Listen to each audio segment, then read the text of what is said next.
Welcome back to Halftime Habaneros. You're with your hosts, Justin and Matt, here with Champions Round.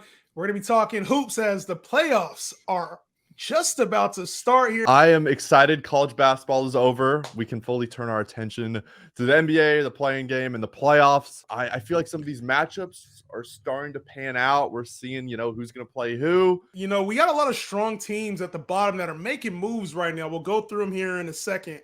But there's some teams that could make a nice little run here in the playoffs, and there's a couple teams that look like they might be in trouble too, just based on the matchups. Before we get into that real quick, you guys make sure you download the Champions Round app. Use whatever promo code you've seen. A lot of times we use the one spicy since this is Halftime Habaneros, and you'll get a deposit match later on. So check it out. It's on the App Store and it's on Google Play. But you mentioned the play-in tournament, man, and we've got a few teams, especially like the Western Conference is getting crazy, man. Like the Western Conference, this play-in matchup is going to be a very vital thing for this playoffs because the seeding is so important. Currently, right now in the Western Conference, we have the Los Angeles Lakers sitting in 7th place and rising very, very quickly. The New Orleans Pelicans have jumped up to the 8th seed. Then the Minnesota Timberwolves have jumped up to the 9th seed. And the Oklahoma City Thunder are in 10th place right now with Dallas on the outside, Matt. Are you kidding me? Like, I don't even know if Oklahoma City, I'm not sure if they even want to be in here. I think they were just, I look at the play-in tournament, especially in the West. Some of these bottom teams are not doing themselves any favors. Minnesota's on a 3-game losing streak. Oklahoma City has lost 2. Dallas, of course, has lost 3 in a row. And then you have the Clippers and the Warriors and the Lakers and the Pelicans. All these teams, they're a game and a half in between. It's going to be really interesting to see how this pans out. I know earlier in the season, it was one of those things where you looked at the Western Conference and you said, man, there's a strong 8 to 9 teams in there. And 2 of those teams that I thought were going to be strong in Portland and Dallas aren't even in the picture. And it still looks very strong. I think even though OKC makes the playoffs this year, that's their win. But they're trying they mortgage their future already. Yeah. They're trying to build for the future. This Minnesota team is now looking tough with Cat back. This New Orleans Pelicans team is expecting to get Zion back here very soon. This Lakers team is making a push. Golden State just got Andrew Wiggins back. The Clippers, if they can get Paul George back in the first round, either way, it doesn't really matter because Kawhi has started to look like MVP Kawhi from previous seasons. Which one of these teams, Matt, do you think has the best chance to pull off an upset in the first round? I'm going to say the Lakers. I know you like that answer. With me, right? I'm riding with you. I didn't know. I had to see LeBron come back and see all these other pieces were playing together. Anthony Davis looks fantastic as of late. He's looked awesome. And, like we've always talked about, when Davis is healthy, you make the case he's a top 5 player in the entire league. He is. And the way he's able to dominate. I do think, though, however, I still want to keep my eyes on the Golden State Warriors. I watched Memphis play the Bulls on Sunday. Memphis blew a 23-point lead. The Bulls won, which, was a huge deal for me. But I'm more concerned about a team like Memphis sitting in the 2 seed. I think there's a very good chance if they match up against, a Clippers team or a Warriors team or a Lakers team, they're in trouble. Memphis is probably in trouble. And especially with all the stuff they've had going on this year, the Ja Morant stuff going on. I think this Lakers team, if they match up with Memphis, is the worst case scenario for them. In either way, the Lakers are trying to, even if they don't get the play-in, right? Say the Lakers finish the season off all wins and they avoid that 7 seed. That means either the Clippers or Golden State has to drop down. It's trouble no matter what for Memphis. But I could go homer on you, Matt. I could pull out the homer card and pick Lakers. And yes, that would be my pick. But since you did, I'm going to give a little bit extra. Okay. The team I think is going to go on a surprisingly, maybe not deep run, but at least a first round win, the New Orleans Pelicans. This team has actually been quietly playing very good basketball as of late without Zion Williamson. And the reason they're down here isn't because of talent. The reason why they're down here in the standings is solely due to injury. Brandon Ingram was out for a long part of the season. Zion has been out. If this team gets Zion Williamson, I think this team can upset Memphis. I think this team can upset Denver if they needed to. Wow. They're strong defensively. They have the offense to back it up. It would not surprise me to see this New Orleans Pelicans team in the Western Conference Finals if they get Zion. I like that. Also, correct me if I'm wrong here. The last Golden State was in the play-in. Was it 2 years ago? And they lost. They didn't even make it out. I think they lost to San Antonio they lost to, and then they lost to obviously LA. I can't remember who they lost to, but they were out. Yeah, because they were in the it was all play-in. Steph Curry at that time. That's Yeah. when Clay was out. So, I mean, I think all these teams, you know, I know they're extremely talented, but you want to stay out of that play-in tournament. Like anything can happen there. You know, you want to secure yourself one of those tops where you go into a series instead of, you know, potentially 1 and done or 2 and done. So I think I'm so excited to see how this plays out. Now, if we go to the Eastern Conference, obviously, man, you've got a team, you know, we got to talk about my Lakers and their rise into the play-in tournament and then potentially even into the regular playoffs before the season's over. Your squad, Matt, the team you rocking on your hat right now, has made their way into the top 10, into the play-in conversation the last 10 games, man. How are you feeling about the Bulls? You know, this past month, March, was the first time that the Bulls have had a winning record through entire month like this. And I solely believe it was Patrick Beverley and obviously, of course, the fact that Zach LaVine is finally playing up to his standards. He's been dominant. Yes. Things are looking good. I have so many concerns about this team already, but the fact that at least we're going to be in the play-in, there's always a chance. At the end of the day, you know, you see the top, Milwaukee, Boston. Like, come on now. Like, let's be honest here. I know what this looks like. Yeah. Like I saw how this played out last year when we faced Milwaukee. Like, I would be happy if we could get out of the play-in, make it into like a series against them, maybe go 5 games.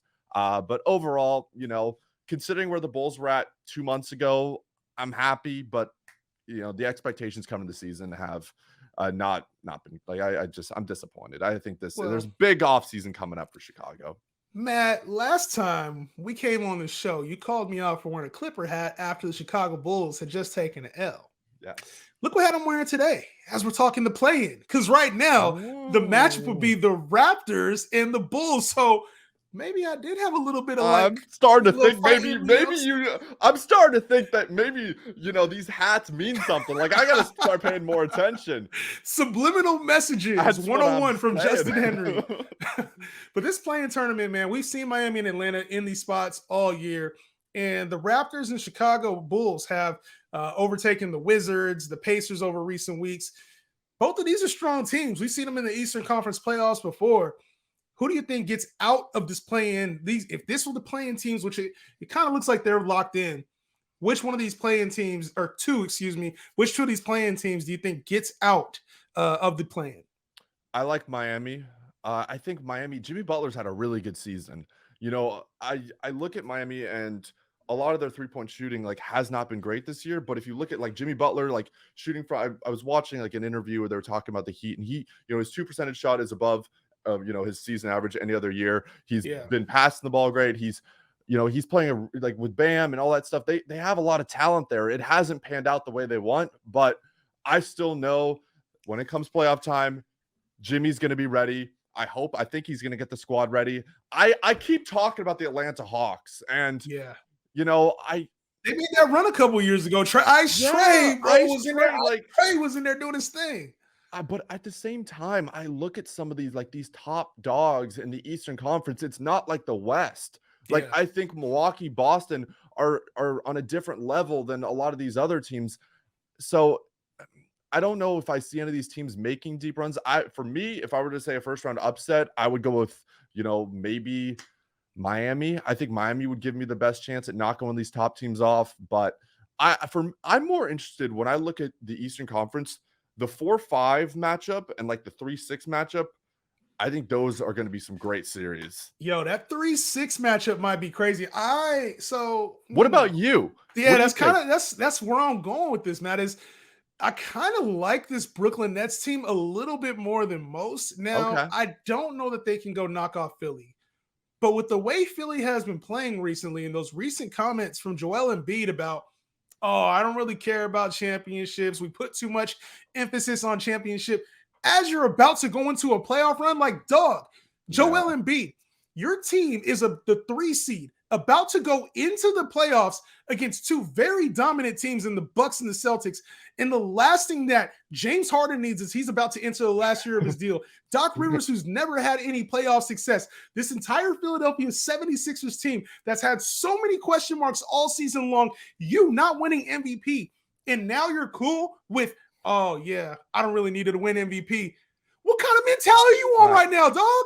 Get in the game. This is the time where you're supposed to be locked in. Embiid, get locked in. I'm like, man, what are you doing, dog? Preach it. I agree. I agree. Like, this isn't a player that has multiple NBA championships and, can say something like that. Like, I think Philadelphia? It makes no sense. Like, if you're Joel Embiid as a competitor, as somebody who's probably going to get shunned from the MVP this year, Giannis is overtaking you right now. Jokic is already ahead of you. You're saying, it doesn't really matter. Championships are overrated. This is the time in your career you should be like, you know what? I want this championship more than anybody else. So to me, that's very concerning to see. So when I look at this Brooklyn team and we got Mike Cal doing his little celebration, I kind of like their energy right now. And since the deadline, Matt, this Brooklyn Nets team has been on a tear, right? Been good. These new pieces. Like, it wasn't the KD and Kyrie and James Harden experiment of last year that we all expected, but they've been playing well. This Mavs team, though, on the other hand, 4-10 with Luka and Kyrie on the court, Matt, I'd never expected that. Yeah, Dallas has botched it, man. They really have. And, Brooklyn, I watch Brooklyn Nets games, and it looks like they are having so much fun out there. And then you turn on a Mavericks game and it looks like the exact opposite. Obviously Kyrie, there's all these question marks about him, and Luka says he's not having fun anymore. Yeah. And I just think when you look at the rest of the team surrounding them, or the Dallas Mavericks, it's just not anything near enough. Like, you just can't rely on two guys, like, especially two guys that are so offensive heavy, like, in terms of defense. Ball dominant. Yeah, very ball dominant. And Dallas took a shot with Kyrie. It has not worked out whatsoever. On the other hand, Brooklyn is in a great spot here. I think, when you look at some of the players they've acquired and, the fact they've exceeded expectations, like you said, I would not be surprised if this Brooklyn team won in the first round, if they were able to squeak out and, knock off a Philly. Yeah. This, honestly, Matt, this might go down as the worst trade in NBA history. Yeah. Like, for what it's worth, Kyrie asking out, it's at the trade deadline. You pair them, the Mavs, I want to say, were either third or fourth in the West when they made this kind of aggressive move to go get Kyrie Irving, a superstar player in his own right. You give up Spencer Dinwiddie, you give up Dorian Finney-Smith at the deadline to a guy that isn't under contract and is talking about openly leaving. Yeah. He's about to leave this team. And guess what else? They're talking about benching them for the rest of the season. Luka and Kyrie bench for the rest of the season so they can go pursue a draft pick. This absolutely has to be one of the worst deals in NBA history for a team that was in contention and ascension. This Mavs team, a lot of people thought they had a chance to go to the finals. They made Luka take a lesser role, Kyrie take a lesser role. It did not work out at all. No. And I think as a fan of basketball, like, it makes, maybe not for you because you're a Lakers fan and they're in the West, but I want to watch Luka in the playoffs. I think watching Luka play in the, like, he's one of those guys. I'd turn on Mavericks games just to watch him. Like, you think back, it's like every single season Luka's hitting a game-winning shot in the playoffs, or Luka's putting up 40+ points. He's got the Mavericks on his back. And, the fact that now there's, like, to not make the NBA playing game, like, 10 teams, like, you have to be really bad. Like, bad. The OKC was playing for draft picks and they couldn't beat them out. Like, Utah was trying to come down. Like, they're with Utah right now. It makes absolutely no sense. These guys, these teams are it's funny because, like, at the end of the season, we're seeing them, like, kind of come back down to reality. Some teams are like, hey, let's make this push. You notice a team like the Lakers, the Pelicans are making a very strong push. The Mavs are kind of conceded. Another team was kind of conceded? Who? The Portland Trailblazers.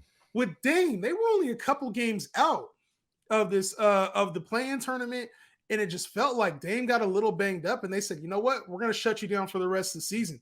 So Damian Lillard, another guy who hasn't really played for championships, getting shut down, and the Blazers embracing the youth movement, I found that kind of shocking too. Do you think Dame Dame time is up in Portland?